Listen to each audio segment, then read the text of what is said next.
said Richard. Richard said no. I said, I ain't gonna have my girl Shane. Girl, you know I would be hurt. You can just scoot it on the line.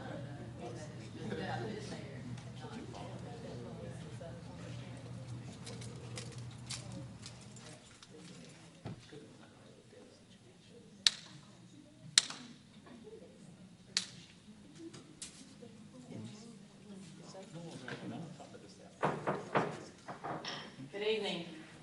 I'd like to call to order the April 5th, 2016 regular call board meeting. We've had appropriate public notification of the meeting and an obvious confirmation of the quorum with all 7 members in attendance. I will entertain a motion to enter executive session for legal, contractual, and personnel matters.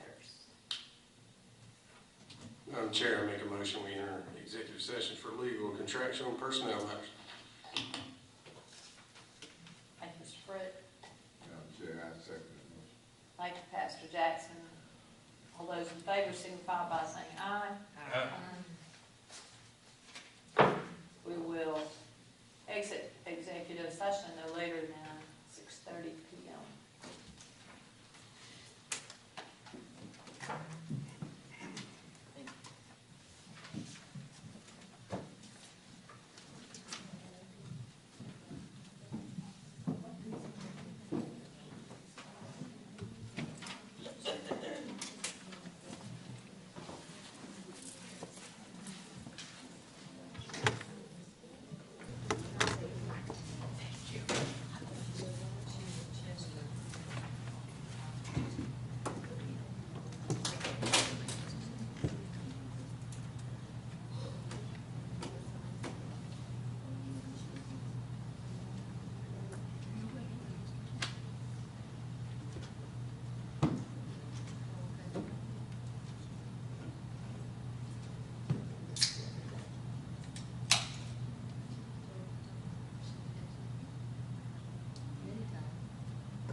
I'll entertain a motion to exit executive session during which no action was taken.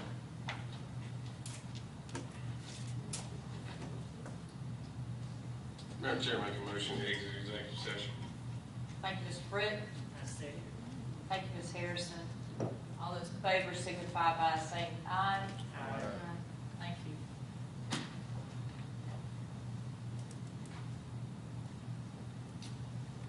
We'll move on to the public portion of the agenda. Again, welcome to the April 5th, 2016 regular call board meeting. We'll move forward with the Pledge of Allegiance and a moment of silence. I'll stand for the Pledge of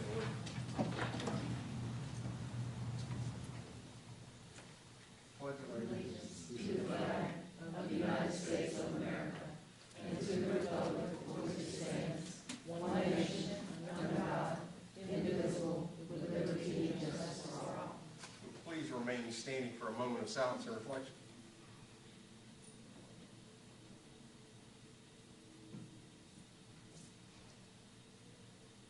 Thank you.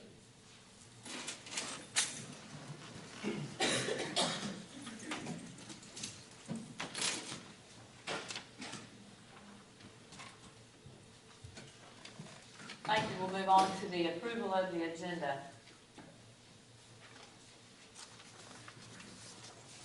Madam Chair, make a motion we approve the agenda.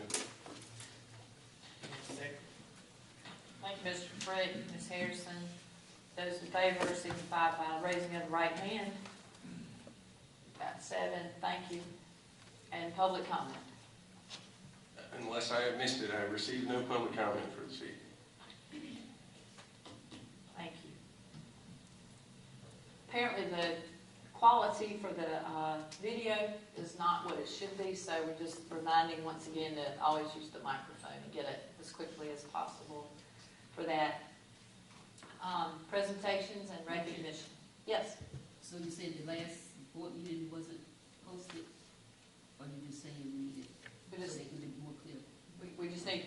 clear. I didn't look at the last board meeting. I don't know.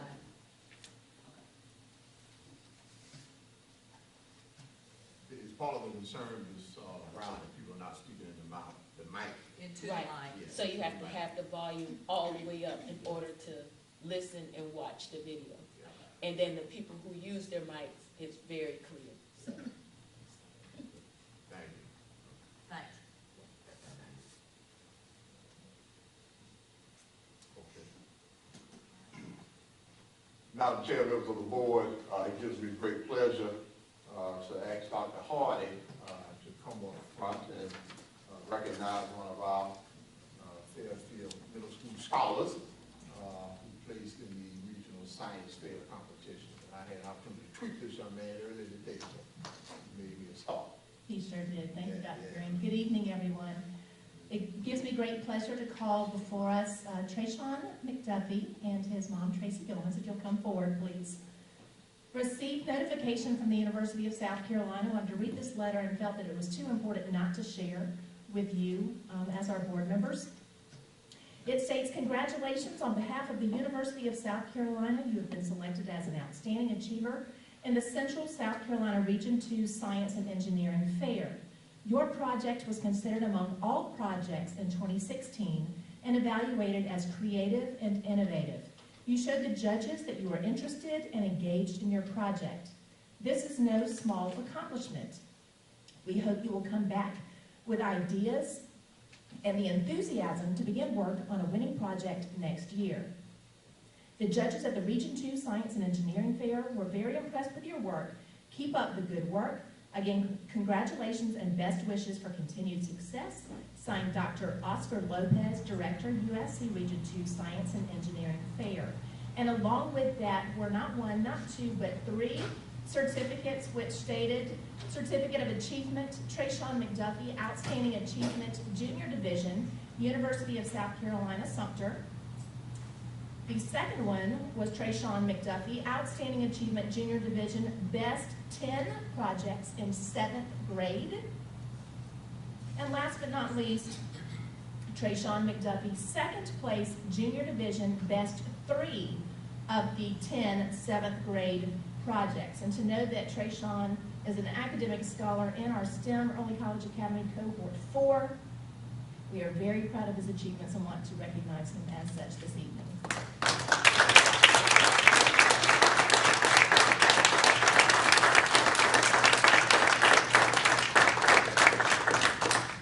Tell them a little bit about your project. What was the project? My project was about plant growth, and it was about how I had to grow plants every day for 10 days and measure how tall they get and how many times a day they get watered. And you're still working on it, you don't have a full garden before it's All right. All right, thank you very much. Appreciate it.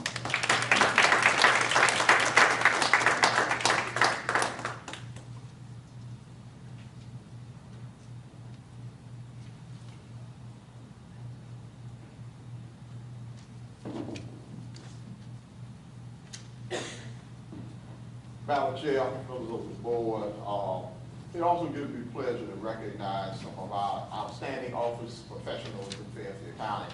And I want to talk a little bit about what the South Carolina Association of Educational Office Professionals is about.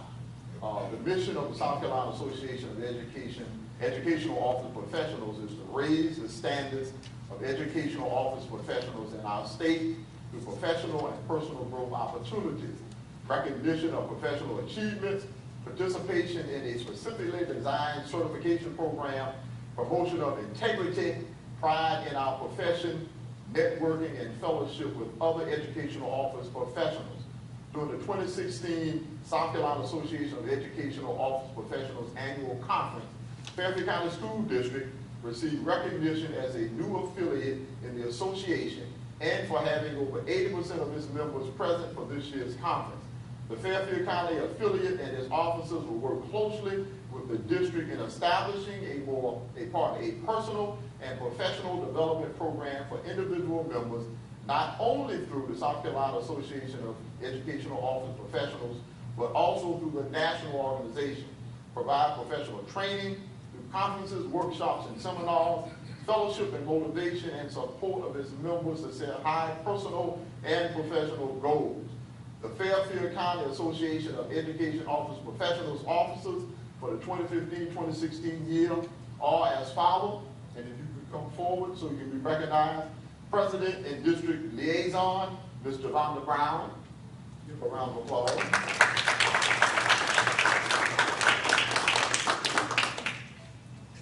Vice President and Fairfield Area Director, Ms. Camilla Tidwell.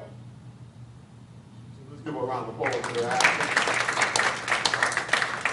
And Treasurer, Ms. Paula Rosenberg.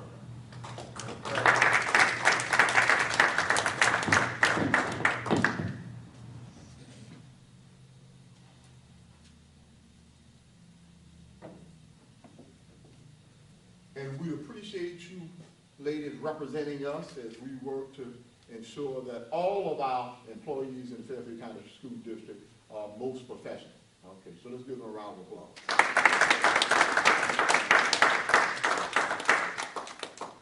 Cool. And Ms. Prelo is in the audience, who is a part of this organization. Come on up front, Ms. Prelo, so you get a picture with me. Yeah.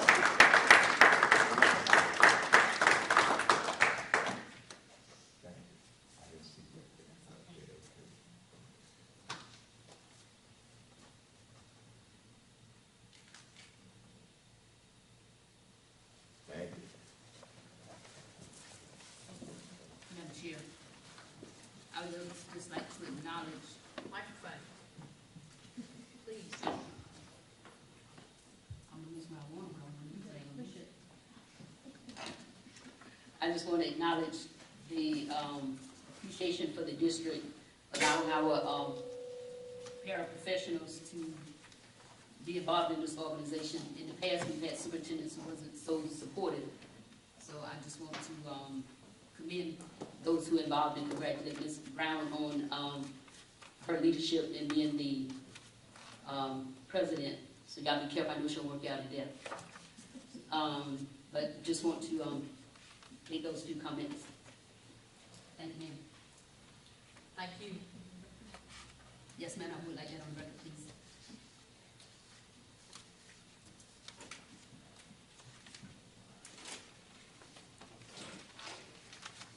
All right, we'll move on to the board minutes. Superintendent recommends the board approve the minutes from the March 15th regular called board meeting.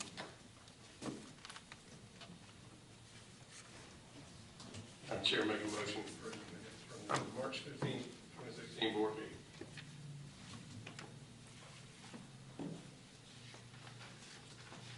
Madam Chair, I second the motion. Thank you, Mr. Riddick. Pastor Jackson. Any discussion? I would suggest to put it off to the next board meeting because all the information on there was not able to go over it myself. I think this is kind of something you wouldn't.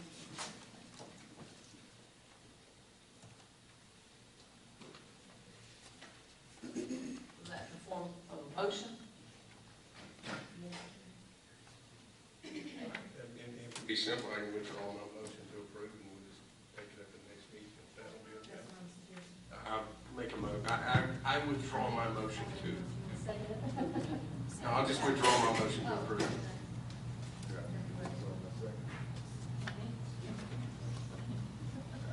I don't think if there's not a motion any longer, there's no reason for a second. No, for both, yeah. Harton, that was in the form of a motion, or could you put that in the form of a motion, please? Yes, I'd like to make a motion to put the minutes for March for the next board meeting.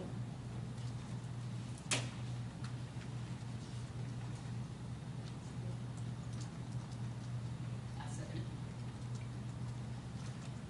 There's been a motion, Ms. Hartman, and a second by Ms. McDaniel to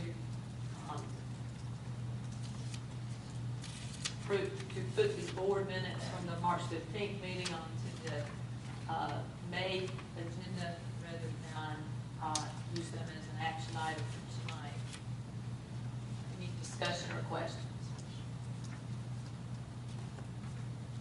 All those in favor of the motion to move those the minutes approval to the May meeting, please signify by raising of the right hand. Opposition? Thank you.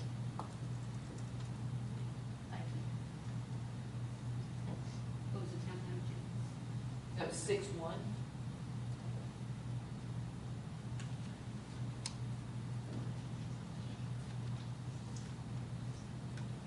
Move to the superintendent's report.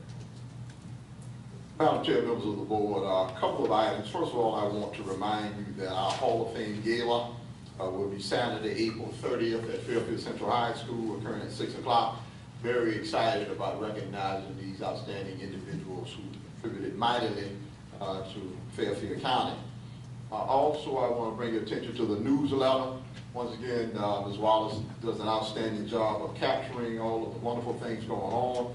On the front page, you can see a picture of those students who traveled to New York as a part of their drama experience. So we appreciate the board approving that trip. Students, I understand, had an absolutely wonderful time.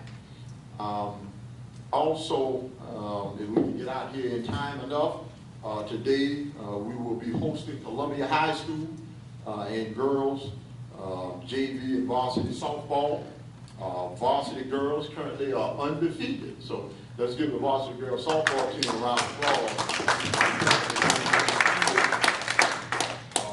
Also today, the boys and girls soccer will be in action in addition to varsity boys baseball. So spring sports is in full mode, and we have several people who are competing today. In addition, we have added, even though they aren't competing today, we have added JV soccer this year to our athletic offerings. I had several students who wanted to know, could we potentially add JV soccer? And I said, well, why don't you just play varsity soccer? You can play varsity soccer, but they didn't really want to play varsity soccer. They said the kids are too big. So we added a JV soccer, and I am currently in conversation with the athletic director and the principal at the high school about moving forward with the wrestling program as well. And so we want to be able to accommodate the interests and skills of all of the students in the district. Thank you, Madam Chair. Madam Chair. Microphone. I think it's on. Supposed to be on. Okay, get closer. Dr. Green, I thought there was some kind of reason that the junior varsity could not play on the varsity team. Yes, you are correct, Ms. Hartman. Soccer is considered to be a contact sport. Then middle school kids cannot play varsity soccer. That is correct. Okay, well, I thought you made reference to them playing on varsity instead just now. They didn't want to because they were bigger. Oh, yeah. Well, at the time, I didn't realize that you couldn't, but I was encouraging them to play varsity. Okay, never mind. I thought that was said years ago they couldn't. Okay. So why would you bring it up now to try to put them on that? Well, Made reference to them playing on varsity. and so I was encouraging them to play varsity. That I was doing, and I was informed that they could not play varsity because it was contact sport. Oh, okay, so you just forgotten about it, is what you Yeah. said? Okay, thank you.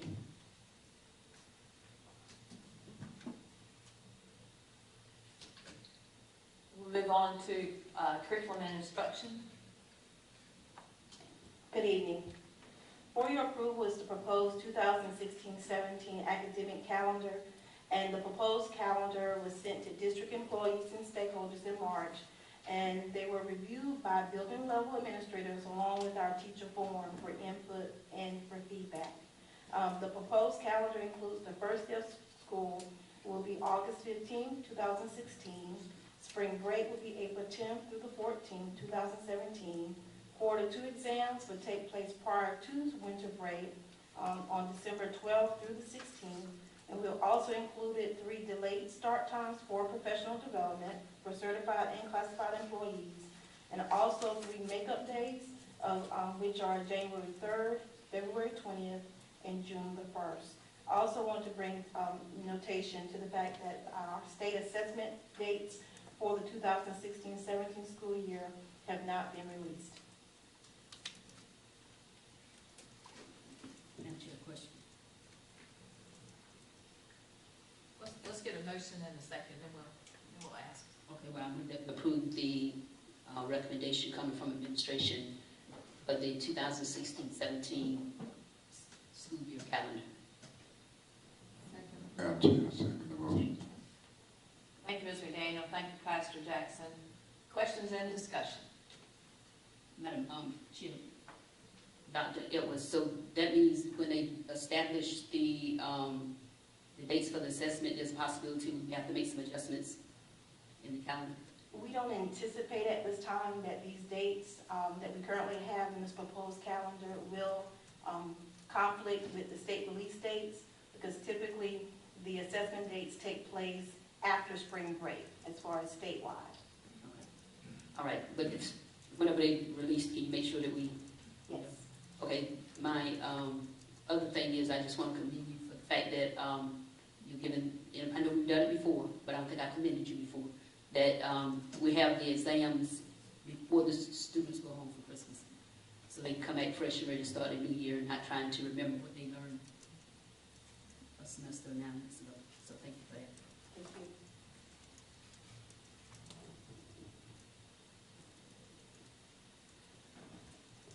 Any other questions or comments?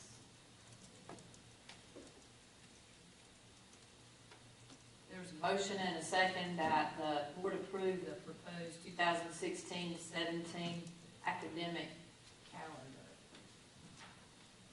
Those in favor signify by raising the right hand. We've got 7, Ms. Brown. Thank you. We'll move on to operations and finance.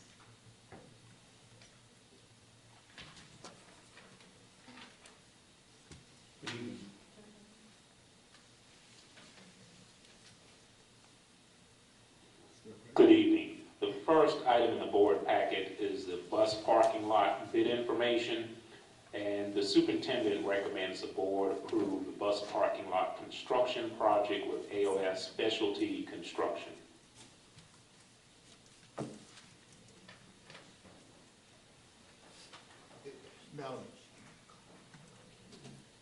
Madam Chair, members of the board, just to provide a little additional information, as I discussed earlier, this project was presented to the board back in 2013 and approved at an estimated cost of $700,000. And so we originally approved this project and budgeted $700,000. What has happened is once we have submitted the drawings to DHEC and OSF, some modifications were necessary. And so the plans that we initially expected to move forward with were not able to be implemented. In addition, I suspect that costs have risen a bit over the last 2 or 3 years. And so we're not asking per se to receive funding for the entire amount. What we're looking to do is to supplement the $700,000 with additional funding from the capital account to make up the difference, which would be approximately $400,000. Mike's is not working right, it doesn't sound like it.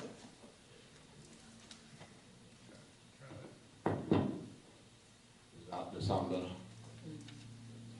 I figure we won't be able to hear you. And so, as I said, we've already budgeted and approved $700,000. But after we put the project out for bid, as you see, the lowest base bid came in at $967,195.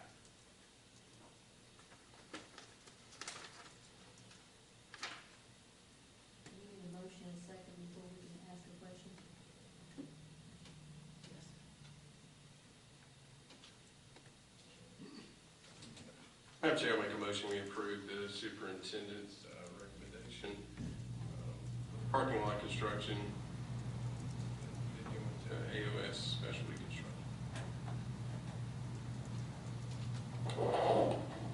Madam Chair, I second that motion. Thank you, Mr. Frick and Pastor Jackson. Motion has been made, so we'll open up for questions and or discussion. Madam Chair. The fence that's around where the buses are now, is that where that's supposed to be? Or is redone, or where exactly that's supposed to be? Yeah, so Ms. Harper, that is simply a temporary arrangement where those buses are now. Ultimately, when this project is complete, all the buses that you see behind the middle school will be located over at the Old Career Center. And so we'll have all of the buses located there. What we did that you see with the small fence was just a temporary fix. But ultimately, our goal is to move all of the buses from the middle school and have them located at the transportation office. You're saying the reason that we didn't have it done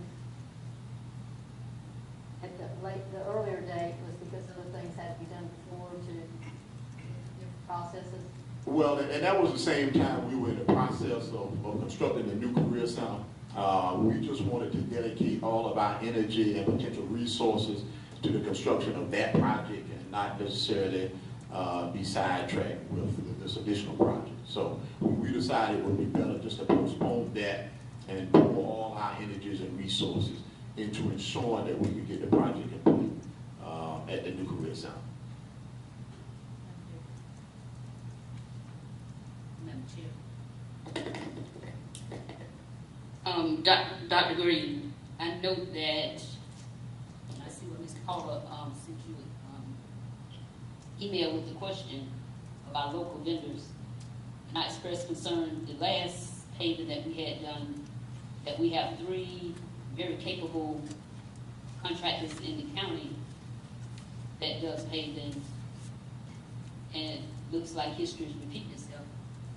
We have the same issue again. So what occurred that none of the 3 that I'm aware of, and there may be more than 3 vendors in the county, didn't bid on the project?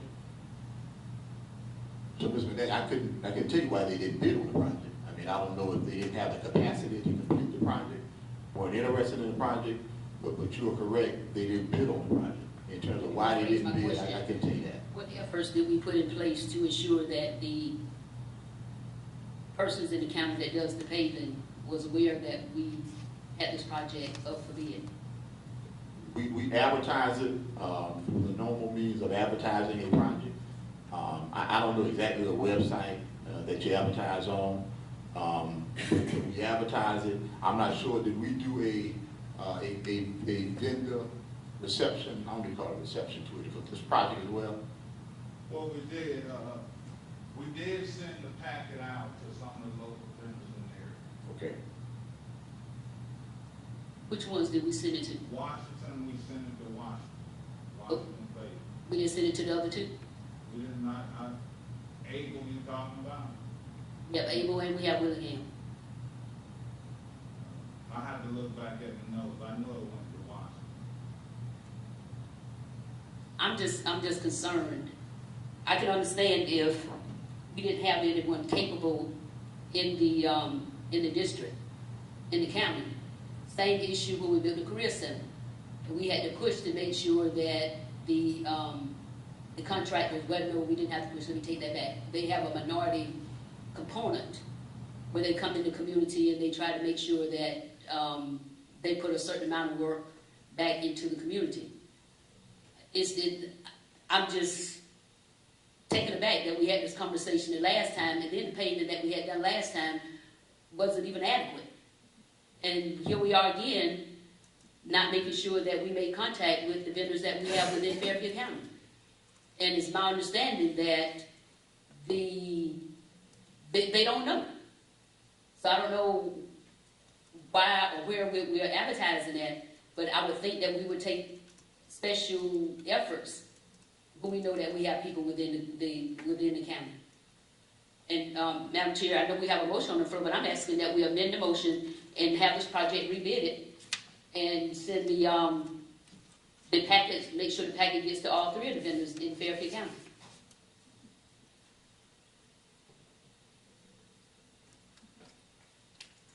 Okay.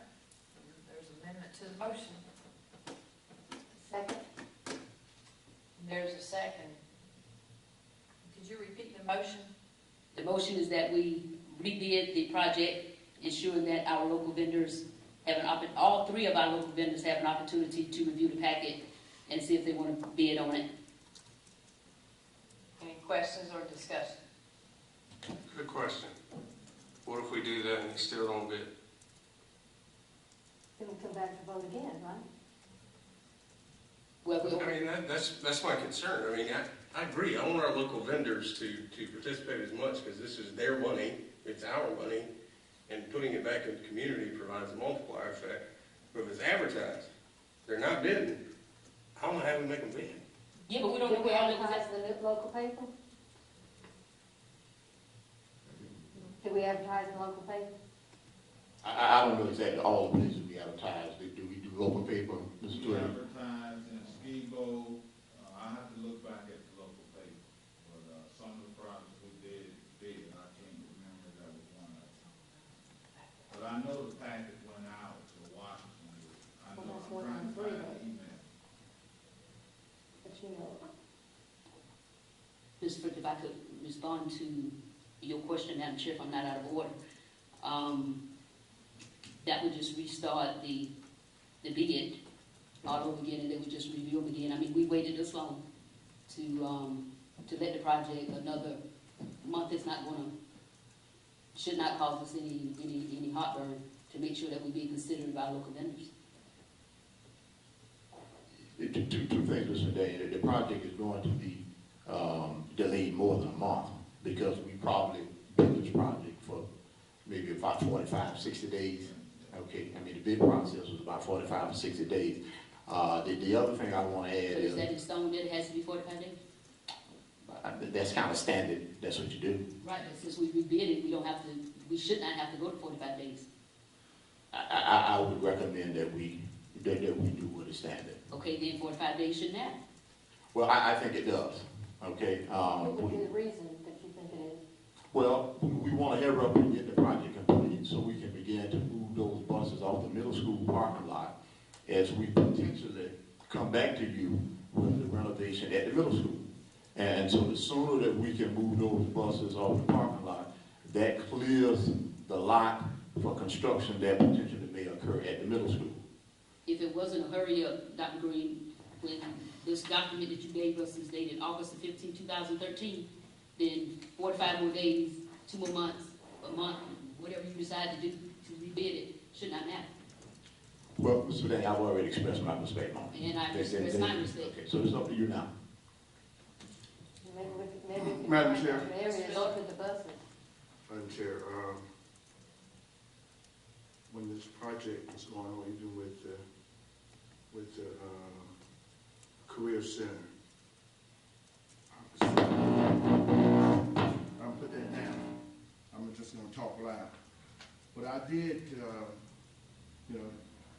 everybody on this board realized that we want our local vendors, no question about that. But I asked Mr. Twitty about that personally, and he told me that they're not bidding on it. If they're not bidding on it, what are we supposed to do? I can't lead you to the well and make you drink.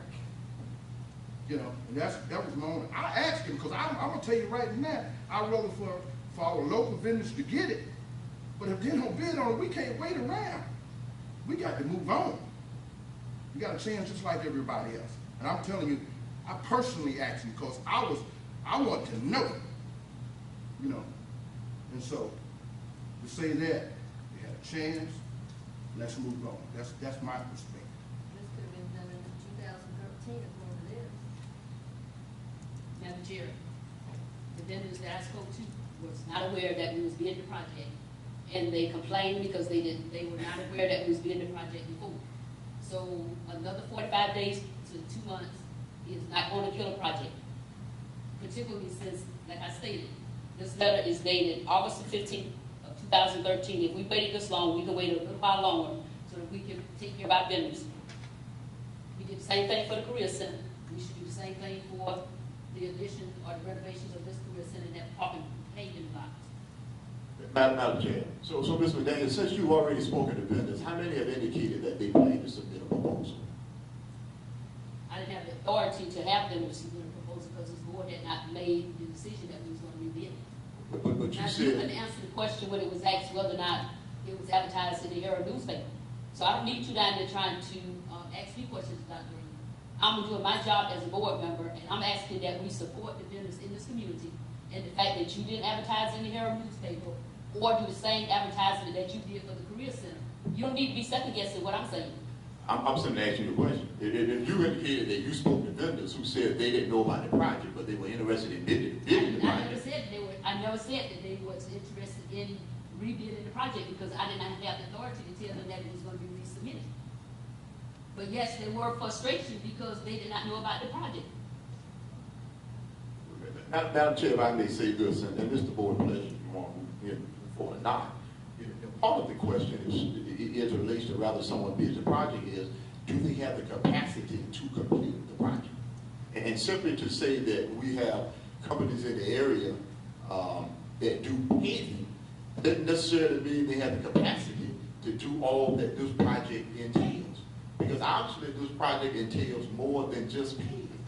And so I think we need to keep that in context, that it may involve more than rather someone is interested, but rather they have the capacity to complete it. Did the scope of work say that it was more than just paving? And what is it? It's Yes. more than just paving. Site lighting, fencing, security beam budget, It includes grading, design, rebuild, redesign, rebid. Assuming that the, excuse me, Madam Chair, use your mic. I'm assuming that, we check references on the ones that we give bids on. yes. My business stands, Madam Chair, you can call for the vote. Any other questions or discussion?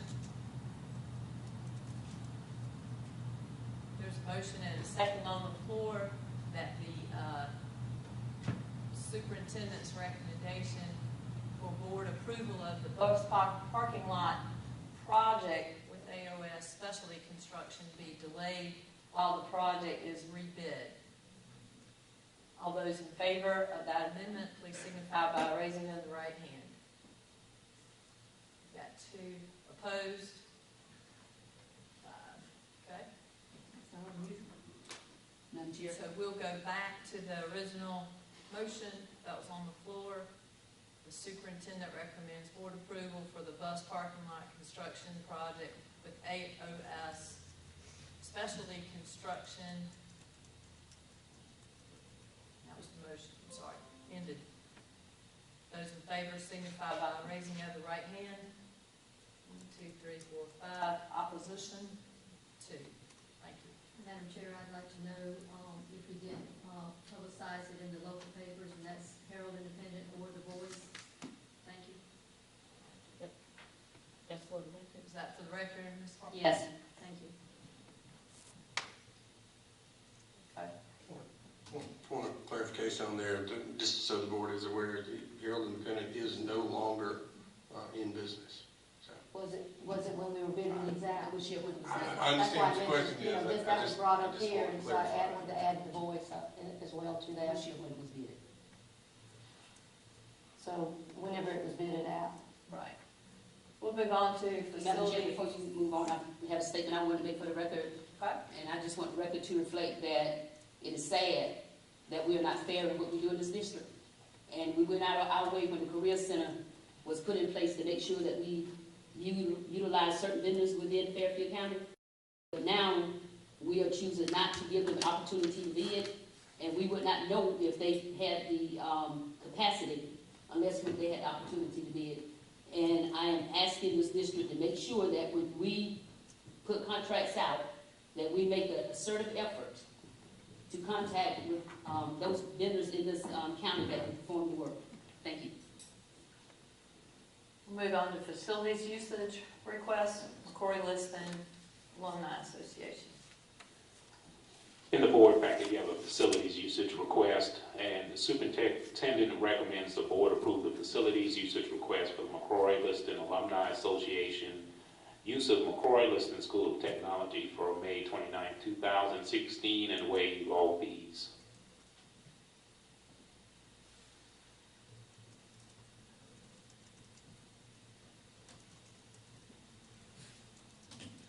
Madam Chair, I make a motion, we approve the facility usage request for Macquarie Liston School of Technology. And Madam Chair, I second that motion. And waive the fees. That's the critical part. We have a motion and a second, Mr. Pastor Jackson, recommend that the board approve the facilities usage request for the Macquarie Liston Alumni Association at the Macquarie Liston School of Technology, May 29th, 2016, and waive all fees. Questions or discussion? Didn't it make reference to that they expected a fee for, I'm gonna say cleanup, my thing went down in what was on board docs? I'm trying to pull it up again now. I just start back over. Ms. Hartman, I think I recall what you're saying. I think they're anticipating that they may have to bring one of the custodians on site to assist them, and so they understand they may be responsible for impersing the custodian on site for assisting them.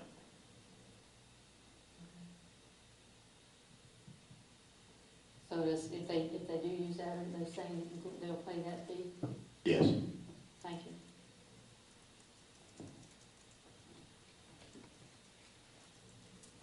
Any other question or discussion?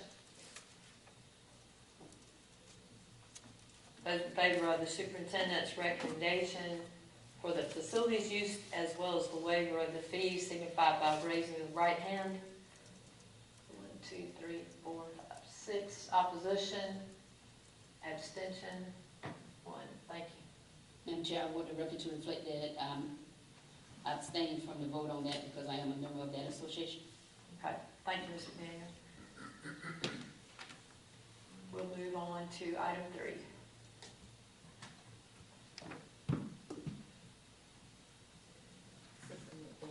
So can you come back soon? You want to go?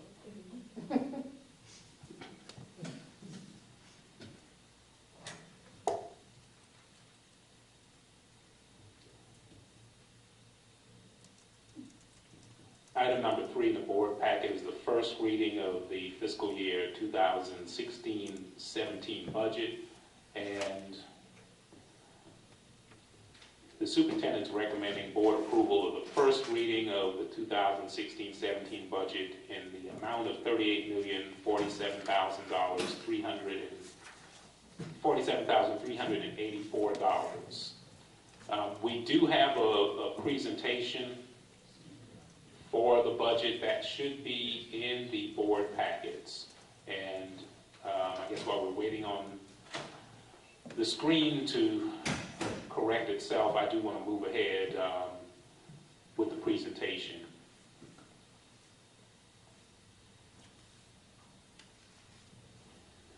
I'll just start off by talking a little bit about the revenue sources that we have in our budget, and just kind of give you a brief description of the categories of revenue we have. The first category that we do have local revenues, which primarily is generated from property taxes from Fairfield County. And most of those taxes are from non-owner occupied residences and other properties. SCANA makes up about 50% of that, and then we have other businesses that's probably about 27%, and then your non-owner occupied residences about 14.5%, and then vehicles about 8.5%. The next category that we have state reimbursements, and those are reimbursements from the state of property taxes that are not paid directly to the district due to state legislation. So in fact, the district's being reimbursed for taxes that would have been paid, but due to state legislation, did not pay to the district. And the main categories of the state reimbursements that we have state residential reimbursements, and those are reimbursements from the state for taxes that homeowners no longer pay to finance school district operations. We have the homestead. Thank you.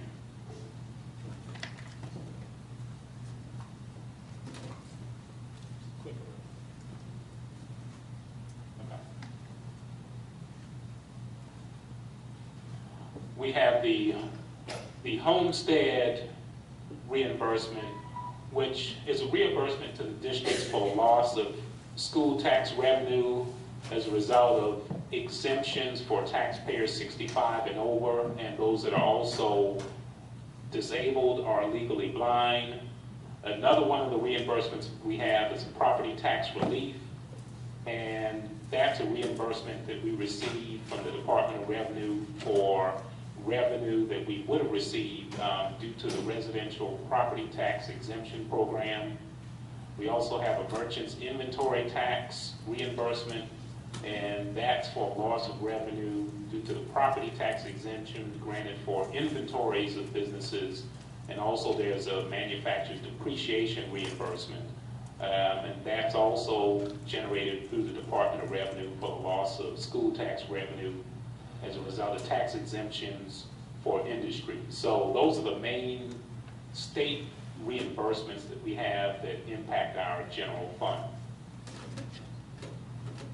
The third category of revenue that we have in the general fund is the Education Finance Act, and that's simply the state per pupil funding allocation that's based on the base student cost that's established by the state, and we receive our funds based on the number of weighted pupil units that we have in the district, and we receive different weightings depending on the classification of the student, whether they're in kindergarten or elementary or different special services categories. The next category we also have funds that we receive for the reimbursements for salaries and benefits through the state. And then we also have transfers that go into our general fund from other state funds that we have. So those are the main categories of our revenues in the general fund.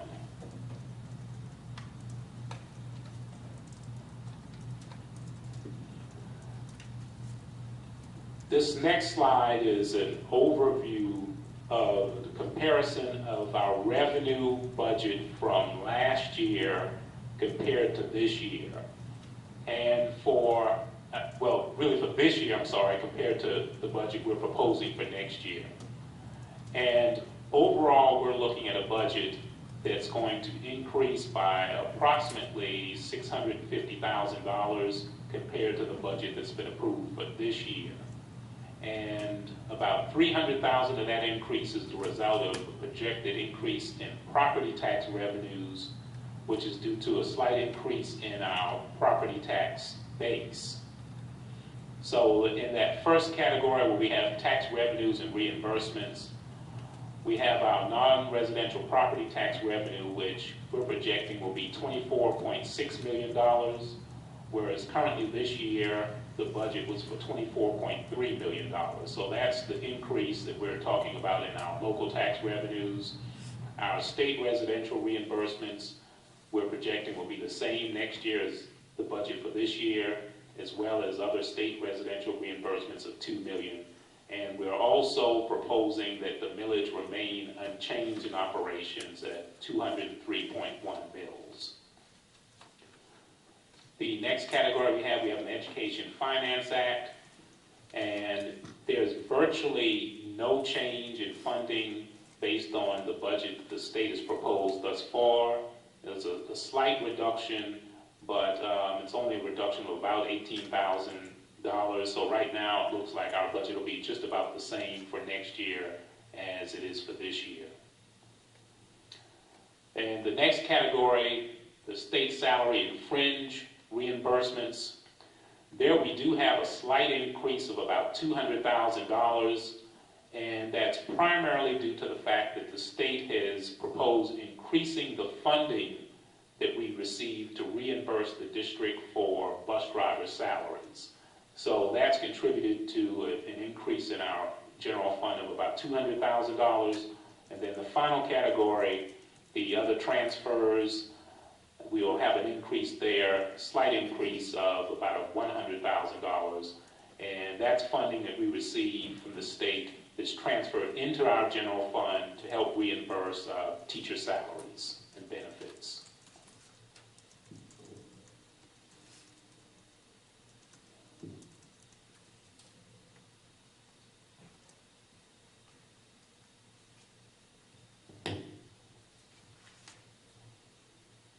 Next, I'll just briefly talk about the general fund expenditures, categories of expenditures we have before going into some detail about the differences in the expenditure budget for next year.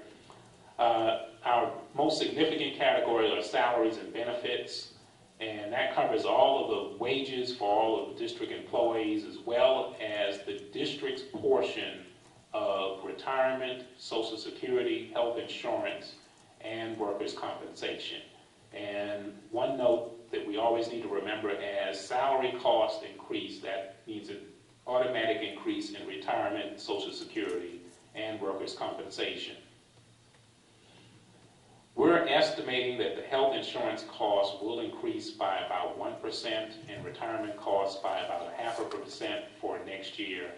And also our budget's impacted in terms of salaries by a 2% increase in the salary scale for our teachers, and of course there will be step increases for the teachers as well as the employees according to the pay scale for employees.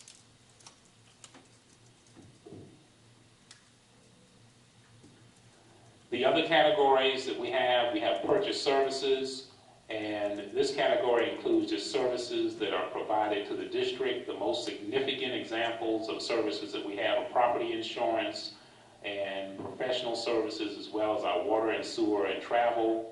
We also have a category for supplies and materials, and the most significant expenditures that we have in that category are just general supplies, also our energy cost and books.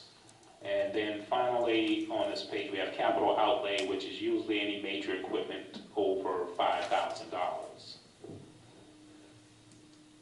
And then the final two categories that we have are other objects, usually dues and fees, or pupil activity expenditures, and our transfers. And the most significant item for transfers would be the amount that we pay to the Chester School District for the Midford students. So those are just the descriptions of the general categories of expenditures that we do have.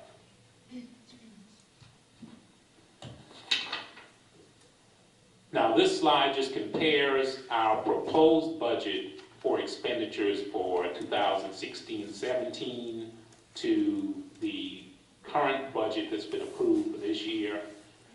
With our salaries and benefits, we're proposing an increase of about $500,000. And as I mentioned before, that increase is going to be impacted by the increase to the teacher salary scale and also any step increases. And there's also, as I mentioned, the increase in health insurance and retirement. We also have included in the budget the addition of 6 instructional personnel, 6 positions, which will increase the budget. And we've also included about $60,000 as line items for a Christmas incentive for employees. And one thing that did reduce the salary and benefit line items is that last year we had all of our substitutes budgeted under salaries and benefits. Because all of the substitutes are being paid through a contract service, we moved those line items out of the salaries and benefits line to a purchase services line item. So that really reduced some of the salary and benefit costs, but increased some of the cost in purchase services. Under purchase services, in addition to the impact of the increase for the movement of the line items for our substitutes, we had a reduction in the legal fees of about $150,000, and those were the 2 main items that impact the increase in our purchase services cost. There will be a slight increase of about $13,000 in supplies and materials, and we did have a proposed decrease in the energy budget, but also we had an increase in technology supplies, regular supplies, and textbooks. And the most significant item under our transfers would be a decrease due to the elimination of the transfer to food service. In the current budget, we had an amount of about $300,000 to transfer money to food service. That amount had been there for a few years because typically the food service program did not actually make a profit and had a loss, and we would have to transfer money to that program to make up for that loss. Based on the performance of the program last year and how they're doing this year, and the fact that they do have a fund balance, we saw that we could eliminate that $300,000 line item, and also there's a slight decrease projected for the Midford payment due to the Chester School District.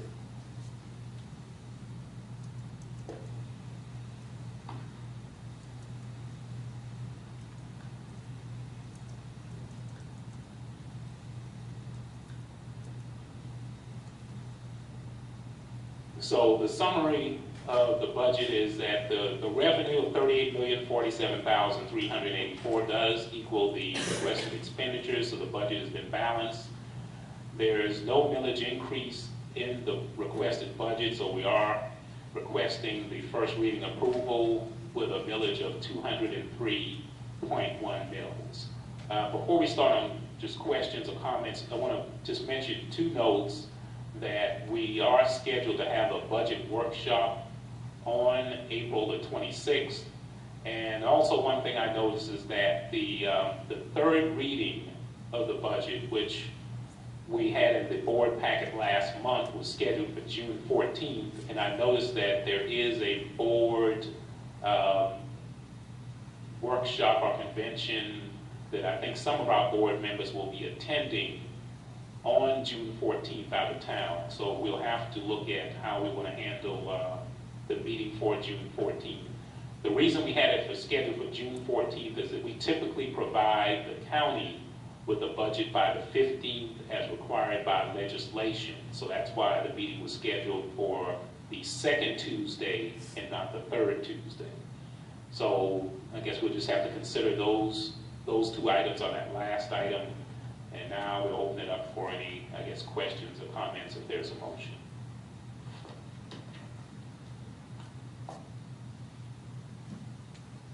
Madam Chair, Yes, ma'am. I'd like to ask, what is the status of paying off the new career center? Is that paid off, or is that still a loan and we're paying on a loan, or? No, ma'am, that's not been paid off. That, and I can't remember the year, it may be 2026, and don't hold me to that, but we had to borrow money in order for that construction to occur, so no, that's far from being paid off. You don't know how much is due on that balance? I don't know right off the top of my head. I'm Thank sorry. you.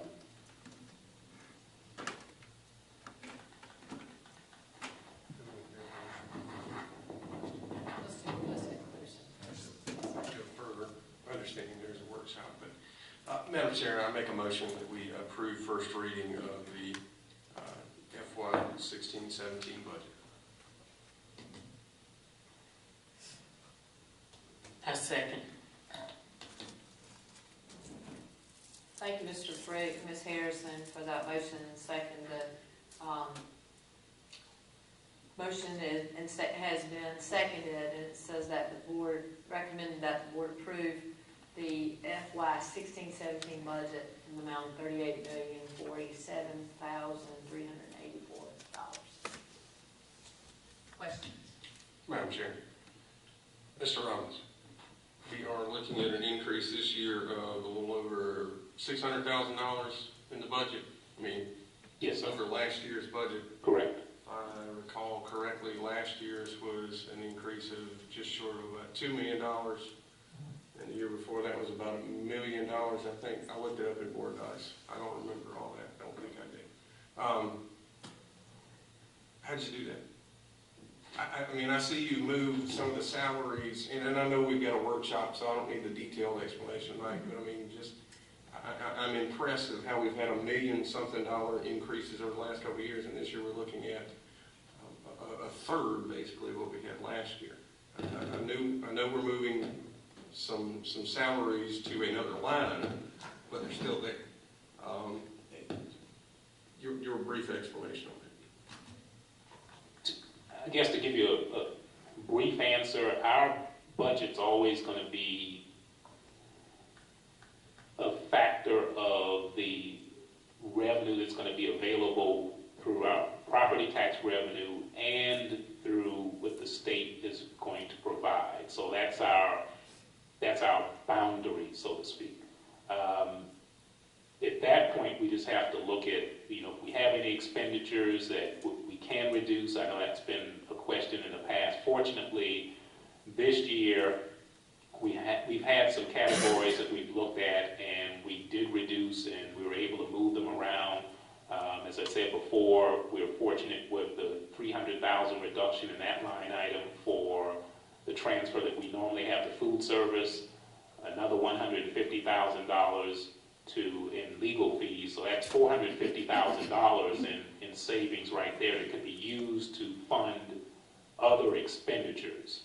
So in fact, I think one of the best things that's happened this year is that we were able to look at expenditures that we could reduce, and then use those monies to pay for other things. I see in there is $150 reduction in the legal fees, what you have on here. Yes, ma'am. But then the salaries went up $668,000. The salaries, the net increases about the salaries and benefits by $510,000.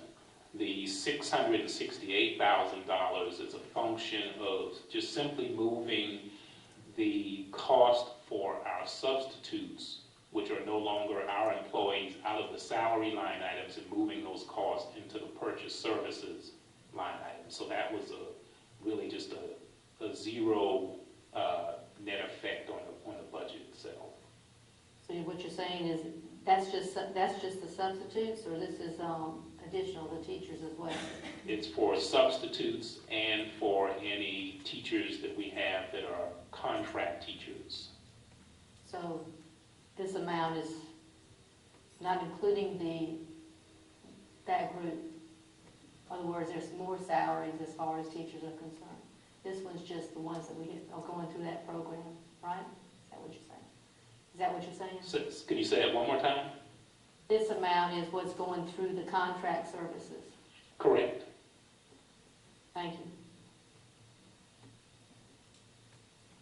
you. Madam Chair, members of the board, I think it's important to note, and I think Kevin did mention this, that the state is mandating, at least for now, a 2% increase for all teachers. And even though they may mandate it, they don't necessarily fund it. And so they may mandate it, but the district has to pick up the cost of that 2% increase. And so that is a part of why salaries expenses will increase on next year as well. Am I accurate there, Ms. Robbins? Yes, sir.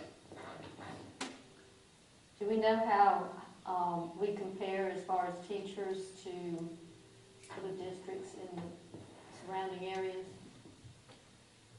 And Ms. Hartman, if you recall the most recent salary study that we presented to the board, I guess earlier this year, we are very competitive, and quite honestly, in many respects, particularly after you get to 2 or 3 years, we are higher than most of our surrounding districts.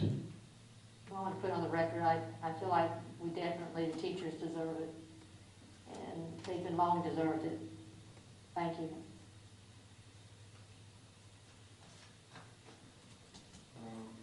Madam Chair, Yes, sir. I can't talk into this. Okay, no problem. Talk louder, we'll Okay. repeat.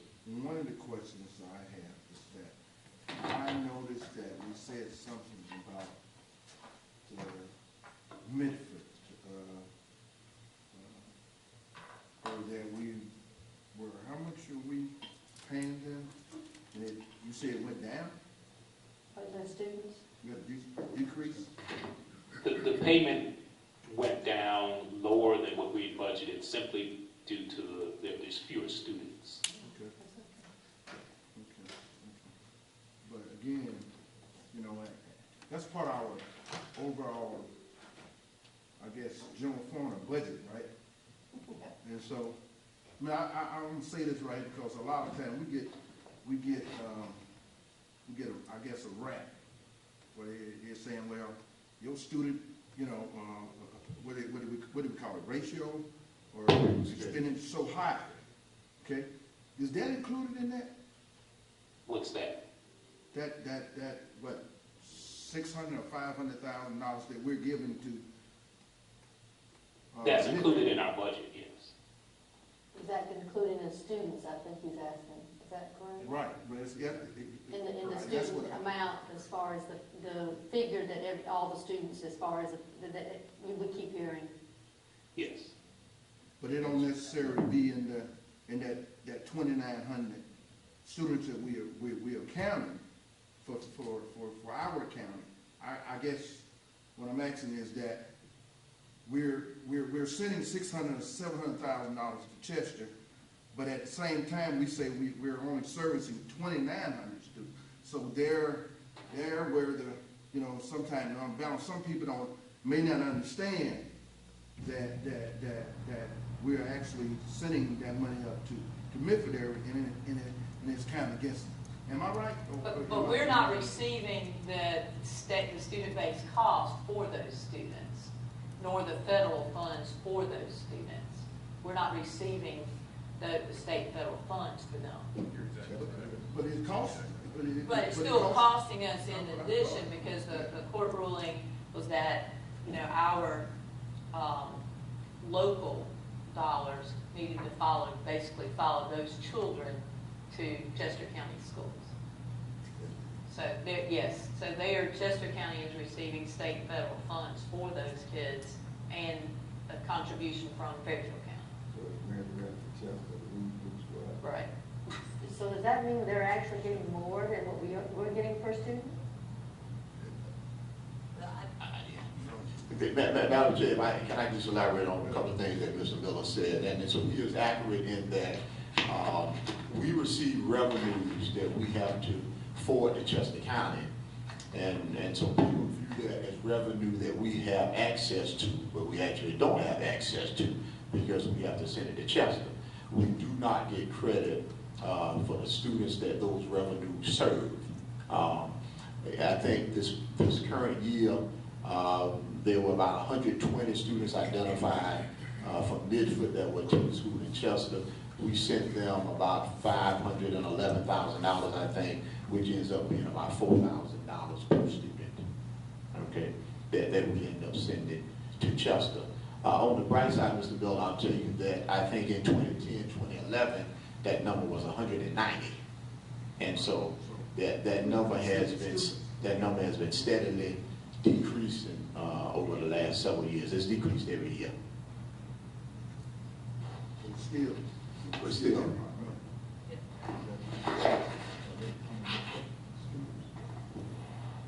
We have gained some here, Mr. Jackson. Yes. Madam Chair, Yes. Mr. Robinson, did you say what the exact amount of money is that's going to Midford?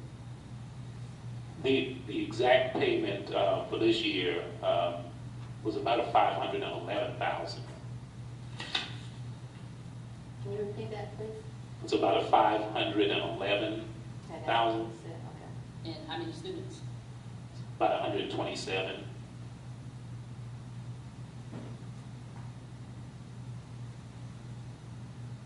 Now, are we paying the money to Chester, or is the money going from the county treasurer to Chester? No, the money goes directly from the county treasurer to Chester. We don't actually pay them out of our funds. Money's just withheld by the county treasurer and directed to Chester. But you're They booking, don't. I'm sorry. but you're booking the expenditure Yes. on our books? Yes, ma'am. Don't The they? la- I'm sorry. Go ahead. The last number that we got from the state for the base student cost was, how much you said it was again? I didn't, and I don't remember the number right off the top of my head, but I can let you know during the budget workshop. So you didn't build a budget based on the number of students? Well, the base student cost is included in the total EFA number, and That's the number that I used that was provided by the state.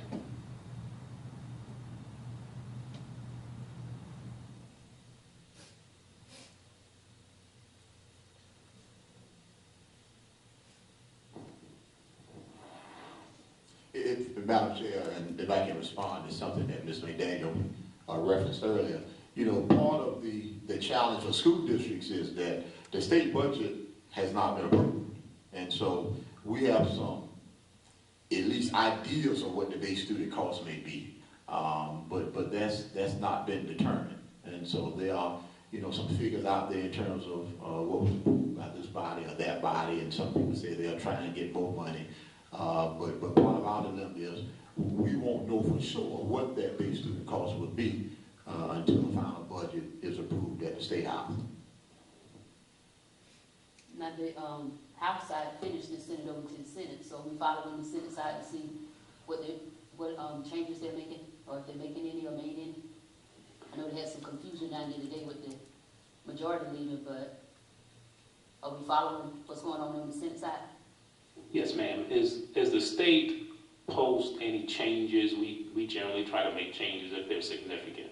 So we do follow any updates. Was it new money added on the House side? I'm not sure.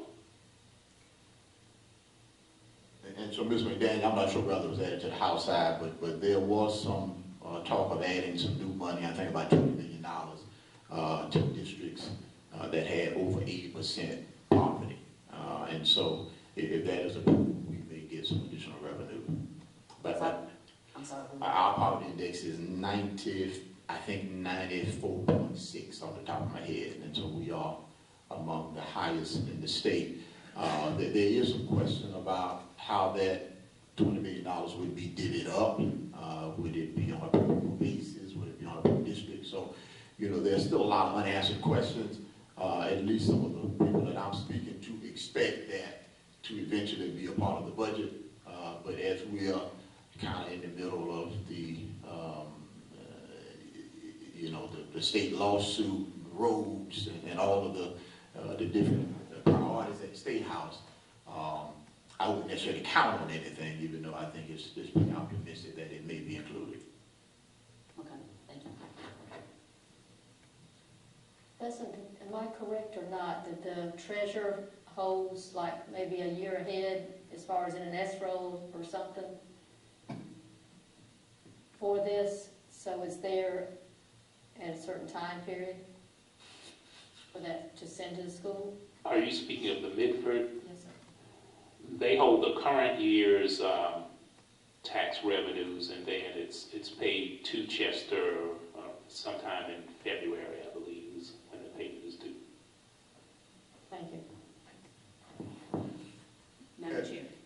If I could just respond to something Ms. Hartman said. And so Ms. Hartman and members of the board, part of the conversation is Chester sends us basically a list of all the students that they say reside in the Midford area and are attending school in Chester. That'll go to our attendance coordinator, and then we go through sort of a verification process, if you will. So, you know, it's not as simple as they just tell us how many students we need to reimburse them for. They present that data to us, and then we go through somewhat of a verification process to determine what we will authorize the treasurer to forward. Thank you. So she don't pay them until she hears from us? Exactly. Yes.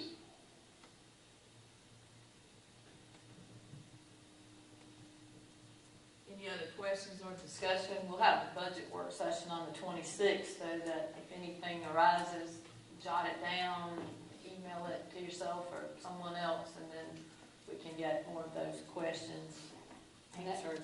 That'll be at 6 o'clock? Yes. So there's been a motion, second, and discussion. The superintendent is recommending that the board approve the FY 16-17 budget in the amount of $38,047,384. Those in favor of the first reading of this budget signify by the raising of the right hand, please. We've got 6, opposition, abstention, 1. Thank you. And we'll move on to, excuse me, human resources. Good evening, Madam Chair and members of the board. For your approval this evening are 3 HR items.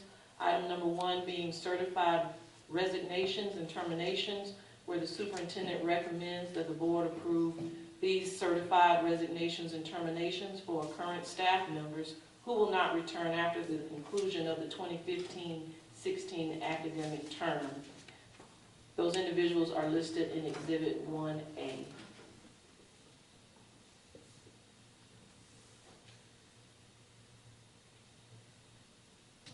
Madam Chair, make a motion, we approve the certified resignation terminations in Exhibit 1A. I second the motion. Thank you, Mr. Frick and Pastor Jackson. The superintendent recommends the board approve the certified resignations, terminations for those current staff members who will not return at the conclusion of the 15-16 academic term. Those in favor, please signify by the raising of the right hand.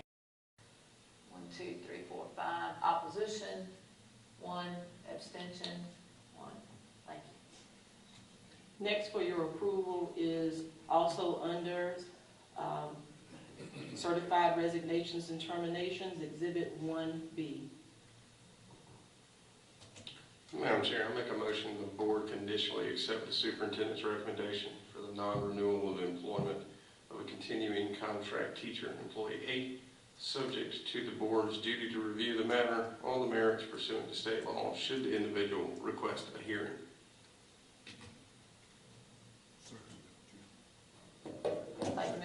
Thank you, Mr. Frick. Thank you, Mr. Miller.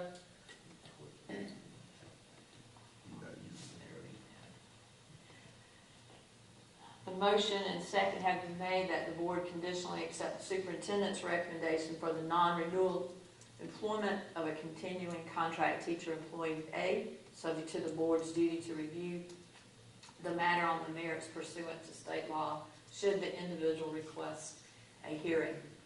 Those in favor of acceptance of the recommendation, please signify by raising of the right hand.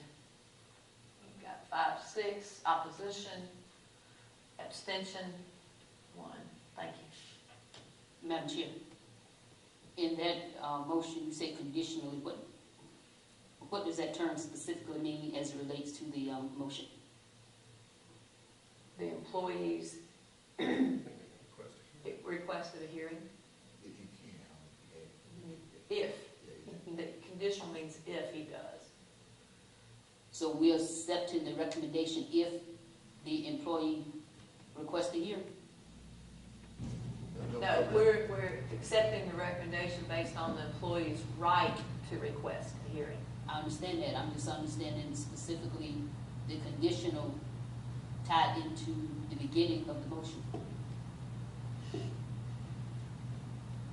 And it would be accepted based on the employee's right, if in fact that employee chooses. But I thought we normally accept it with the that's okay. It's already voted on. Never mind. Let's move certified recommendations. Okay, for certified recommendations, the superintendent recommends the board approve certified staff members for the 2016-17 academic year. Those individuals are listed in Exhibits 2A, 2B, and 2C. Point of verification, do we want to do that as a group or individual? I think we can do those as a group. They're all certified and they're for the 16-17 school year, but that would be your pleasure if you make the motion. Thank you, ma'am. I would then make a motion that we accept superintendent's recommendation for certified staff members for the 16-17 academic year in Exhibits 2A, 2B, and 2C. Madam Chair, I second. Thank you, Mr. Frick. Pastor Jackson. Those in favor of the superintendent's recommendation to approve certified staff members for the 16-17 academic year, please signify by raising the right hand. And you're voting all three together? We are. 2A, 2B, and 2C. Thank you. Let's do that again. I'm sorry. Favor, signify by raising the right hand. All of those. 5 in favor. Opposition. I voted in favor of it the first time. Okay, I asked that we vote again since there was some Well, my confusion. vote did not change, there wasn't confusion. It was on my part, Ms. McNeil, so I asked for the vote to be displayed again publicly. Madam Chair, count the vote. So we'll do it again. The superintendent's recommendation is that the board approve certified staff members for the 16-17 school year to include exhibits 2A, 2B, and 2C. Those in favor signify by raising the right hand, please. We've got 5 opposition, 1 abstention. Okay. New certified positions. Lastly, the superintendent recommends the board approve new certified positions for the 2016-17 academic year. In Exhibit 3, the superintendent are listed within Exhibit 3. Each recommended position is listed with the location, associated salary schedule, and the rationale.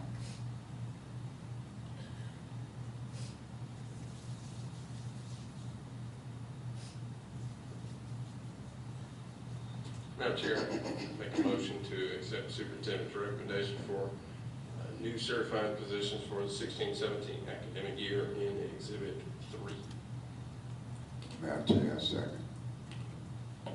Thank you, Mr. Frick. Pastor Jackson. The superintendent's recommendation is that the board approve new certified positions for the 16-17 academic year. Those in favor, please signify by the raising of the right hand. We've got 6 opposition, abstention. I had a question. Can I ask a question? We're not discussing personnel. Well, it wasn't specific, well, we're not talking about people. Oh, that's fine. The mathematics, is there a particular, we have a problem getting teachers? We can't talk about specific positions. We can't talk about What is it specific. about? We Okay. can't talk about specific Fine. positions. Fine, then I vote against it. Okay? We had 6-1. Thank you.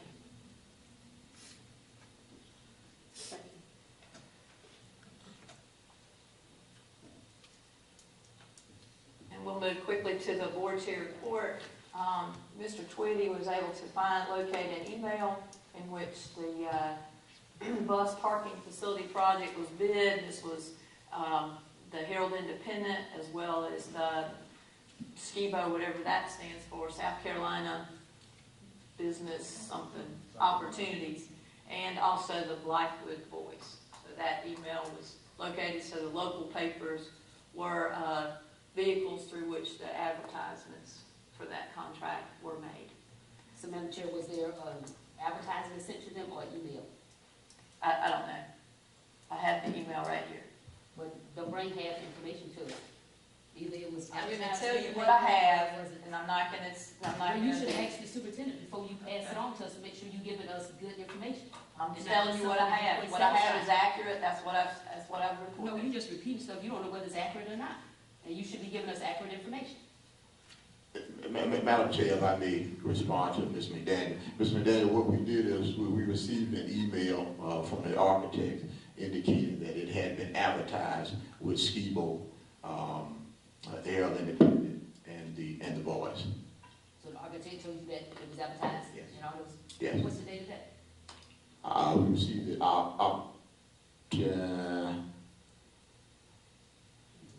October 9th. October 9th? October 9th, Of what year? 2015. 2015. And we had delivered a package to Washington. I would be handling it, but we notified Washington. But not the other two. And so, Ms. McDaniel, your problem is concerned, I don't know who the other two are. I mean, we are familiar with Washington apparently, but if there are other contractors who have that kind of capacity, we are unaware of who they are. Madam Chair, we can move the agenda. Thank you. To continue the updates for information, the mileage rate from the federal government has decreased, as you would imagine, with gasoline prices going down. It's gone from 56.5 cents per mile to 54 cents. The travel arrangements to the June conference in Washington are needed. If you plan to go, please submit that in writing. The forms are in that black folder. And the Chamber of Commerce Education Rocks on Thursday, April 7th.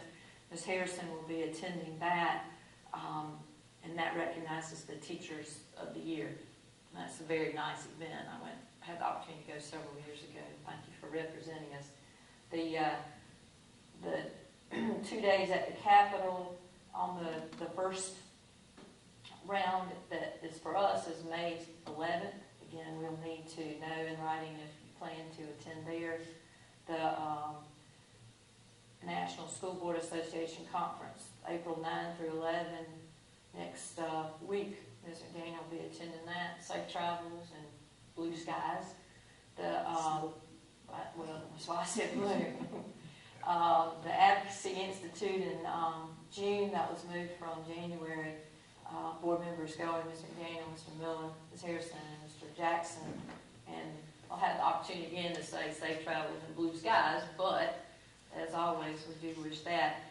Again, make sure that you submit those requests in writing, and the next meeting will be the work session on April 26th at 6. We will discuss not just only the budget, but also the policy change recommendations from the School Board Association, and those continue to be in the side pocket.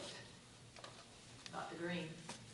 So, Madam Chair, members of the board, will we make any potential adjustments to the third and final reading of the budget due to, I think, Mr. Miller, Ms. McDaniel, Ms. Harrison attending the conference? Where's the conference I think Washington. So I'm assuming that you all won't be back by that Tuesday, so we would need to make it Well, I together. requested it to come back Tuesday morning. Oh, sometime Tuesday, don't have to be early. So Mr. Miller and Ms. McDaniel, do you plan on being back Tuesday morning as well? I usually stay to talk to the congressman that evening, and so just to see where they're at, and they usually do it on a Tuesday evening, Tuesday about 1 or 2 o'clock. However, I can call in, you know. I mean, if y'all want to move it, I can call in. I can be on the phone. But I don't know if I'll be back at that time. Shall we discuss moving it to the 7th, the first Tuesday?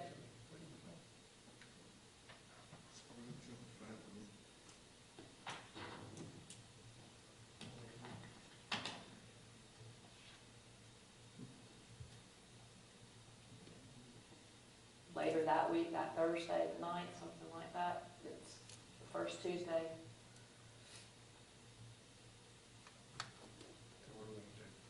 But yeah,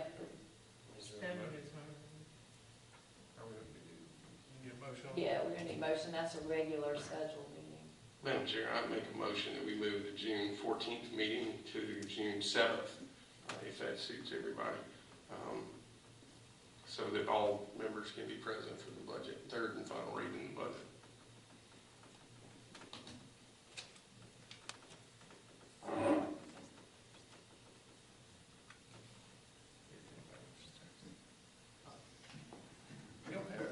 Yes, Madam Chair, I second. That's a vote too.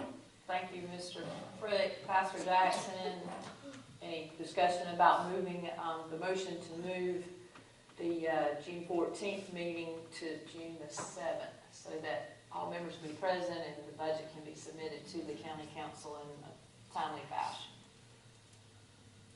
Make sure your motion is correct, Madam Chair. We're not doing it so all board members can be present, because I'm not going to be available on the 7th. But I know you're not changing it for me, so y'all just go right ahead on. That's why I asked. That's why I asked if it was okay. You want to set another day? See if everybody else thinks so? No. You ain't gonna vote for it.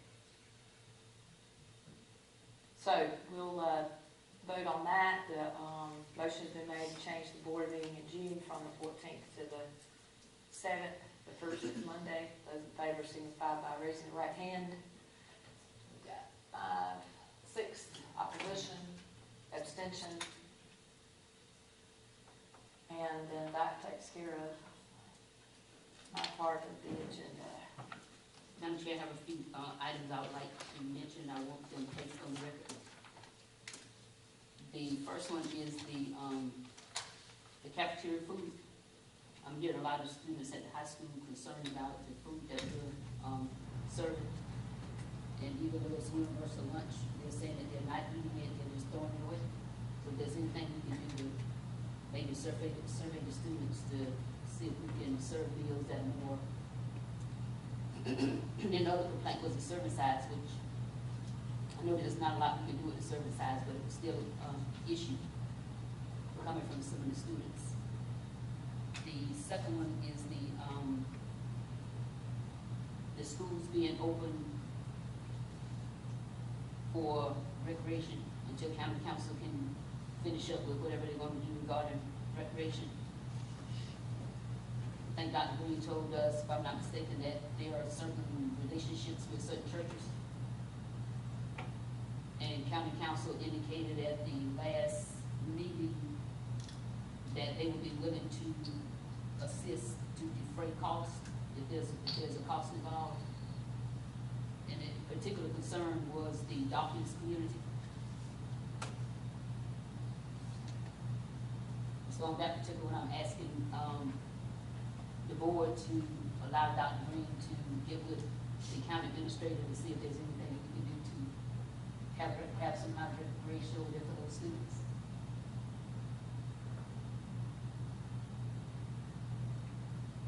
And then if you think it's not feasible, you can come back and let us know it's not feasible.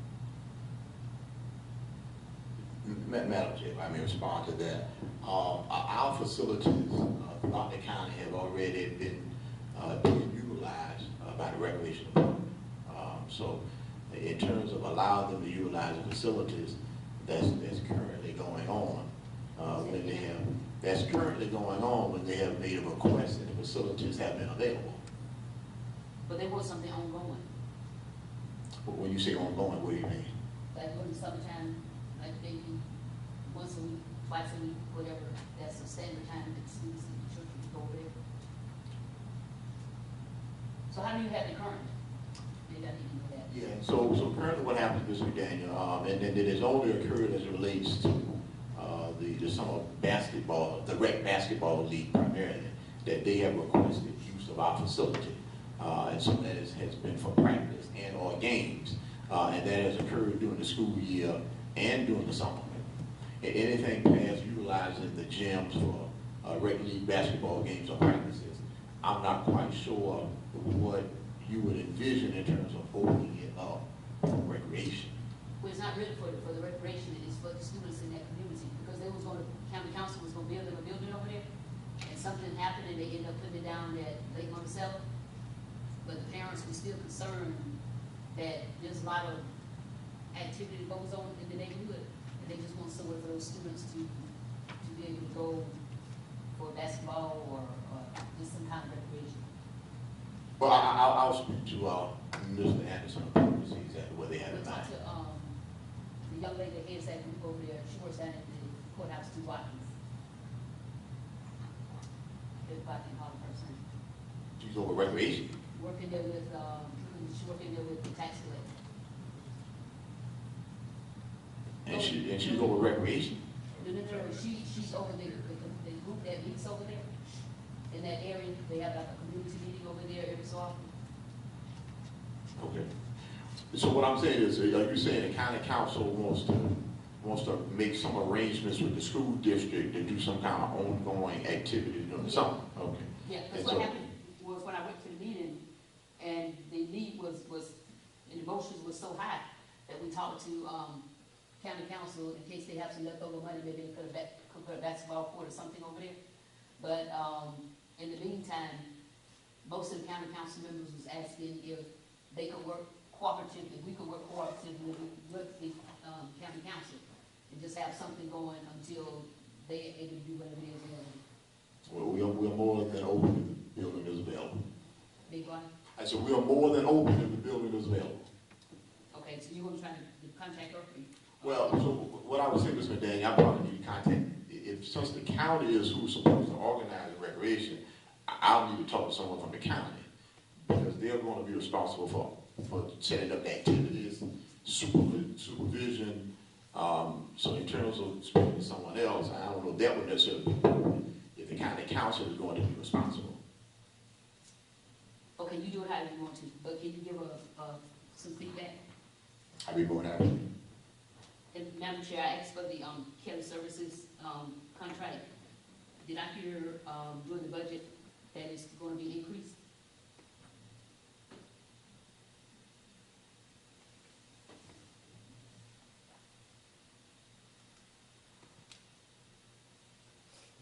No, ma'am. No, there's no increase as of yet that I know of to that contract. Okay, so when you talk about substitutes, we use Kelly Services for substitutes and we do substitutes? We use Kelly Services for substitutes. For all substitutes? For next year, for all substitutes. This year was primarily for our teachers, but next year will be for all substitutes. Okay, so we're going to have them doing all substitutes, but we're not going to increase the amount of, we're not going to change the amount of the contract? We're not going to change the contract, no. There's no plans to change the contract. If you change the amount, then you in essence have changed the contract. The contract is based on an hourly rate per position. It's not a total contract for a set dollar amount. But you're not going to pay classified the same hourly rate that you're paying teachers. That is correct. So then you would have to amend the contract. So Mr. McDaniel, members of the board, so Mr. McDaniel, what happens is we reimburse Kelly Services based on the substitutes that they provide. And so you don't necessarily need to amend the contract. If they say that you have to reimburse us, I'm just throwing out a figure, for $50 for every substitute that we send to the district. If we end up requesting fewer substitutes, then we pay them less money. And if we requested more substitutes, we pay them more money. So in terms of amendment. So who decides how much the substitutes are going to get paid if it's a reimbursable contract? We collaborate with Kelly Services to determine what we would like to be substituted. Okay, make sure I'm clear on this. Currently, we are working with Kelly to provide substitute teachers. Yes. For a rate set by whom? We set the rate for substitute teachers. Okay. And so if we decide that we want to pay them more, we can pay them more. But of course, we'd have to pay Kelly Services more if we want to pay them more. Can I see a copy of the contract? I think I've asked for it at least twice. I don't recall, but that's not a problem. Okay, I appreciate it. All right, we'll entertain a motion to adjourn. Madam Chair, I'd like to ask just a quick question. Are we using we talked about it at the time that we started thinking about whether we're going to build a new career center. Are we using the career center for like after-school as far as adult ed, after-school type thing? You know, years ago they did, and we talked about a possibility of doing that again. You mean the new career center? Yes, sir. Are we using it for adult ed? Adult programs, No, we currently. continuing education, anything like that. So, Ms. Hartman, we have had some discussions about maybe beginning some of those programs, but none have occurred as of yet. Thank you. Adjourn. Move to adjourn. A second. Thank you, Mr. Gregg, Ms. Harrison. All those in favor signify by saying aye. Aye. Opposed?